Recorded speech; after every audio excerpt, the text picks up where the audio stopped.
So when I was younger, it was probably third grade, I had switched schools to a private school, and I got braces and I had glasses, and I was this really geeky looking kid. And all of a sudden I noticed that like the popular girls had kind of shifted and they weren't as nice to me as when I first got there. And so about 6th grade is when it really started to hit, and I was bullied just because I didn't have the popular last name, kind of like I didn't really fit in with their groups. I would like come home crying, or I would try to play sports and I would just get upset, and my mom and I actually decided that I needed to switch back into public schools. We just felt it was the best thing for me because I had left my friends before when I transferred schools, and so there wouldn't be an issue of meeting new people. My 7th grade year, I transferred back and I got rid of the braces, and I was feeling more confident, but not as confident as I could. I noticed that I wasn't as outgoing as I used to be, and I got this really nervous feeling about talking to new people and just putting myself out there to do anything. And I would come home and I would complain to my family, and I'd say, oh, I really want to do this, but I just don't think I'm going to. And they would tell me, you should, like there's no problem in it. And that's when everything kind of started to feel different. And I have always picked at my lips when I get really nervous. I hadn't really noticed it as an issue before because I hadn't really felt that nervousness unless I was super scared of something or something like that. So then all of a sudden I realized my lips were looking horrible. I would have to talk to someone, or I would have to go in front of the class or do anything basically, and I would be picking my lips and my friends would be like, what are you doing? And I wouldn't have an explanation for it. High school started with the stress of school and putting yourself out there and making a name for yourself, and I would shake at the thought of talking to new people or joining a new sport or anything. I would like always be shaking, and if I had to ask someone for help, I would just wander around instead of asking because it was easier than putting myself out there.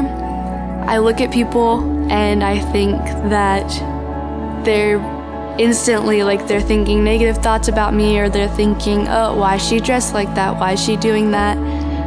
It just gets a whole lot worse because I want to be seen as this perfect person, even though like when I sit down and like I talk about it, I know I'm not. But then when I'm on my own and like I'm thinking by myself, I'm like, okay, this is what we need to do. And I think out probably 40 minutes ahead of where I'm at in time, just so I can make sure everything is lined up right, so I don't have to risk messing it up or anything like that, or making my anxiety worse.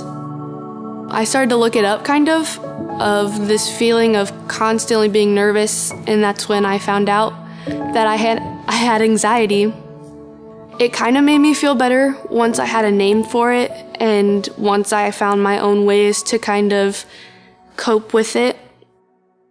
remedylive has been coming to our school for a couple years now. I saw the video my junior year this year, and it was this girl whose name was also Olivia, and she had said her story of how she would have panic attacks in the hall, and I was like, wow, that sounds like me. And then I realized that I was tired of people asking me, what are you doing? Like, why are you like this? And I just wanted to put my story out there and to let people know that if I can be that person that you relate to and you can finally speak up and say, this is what's happening with me, and get the help you need, then it can really change your entire world. I think looking back, I would tell the younger version of myself that what you're feeling, other people do go through it, and so it isn't the craziest thing to speak up and tell someone what you're going through and ask for help to get through it. I am your cheerleader. I'm in National Honor Society. I say hi to the people I know in the hallways, and I'm very outgoing now that I'm older, and I know that when people look at me, they don't think, oh, she probably has anxiety, or when they talk to me, they don't realize it. And I think it's really important to not personify anxiety, because it just shuts people down even more than they already were. And they don't want to speak out because they think, oh, my friends don't know this side of me, and my friends couldn't see me like this. And I think it's just really important that anyone who's dealing with any sort of mental illness has that outlet to where they have someone they can go to and they can say, this is what's going on, and that person that they're telling won't think of them differently just because a mental illness doesn't define you. My challenge to you is to first reach out to a friend. I suggest just reaching out to whoever you can to get the help that you need, and know that your support system is always going to be there for you no matter what you do, and they'll never stop loving you.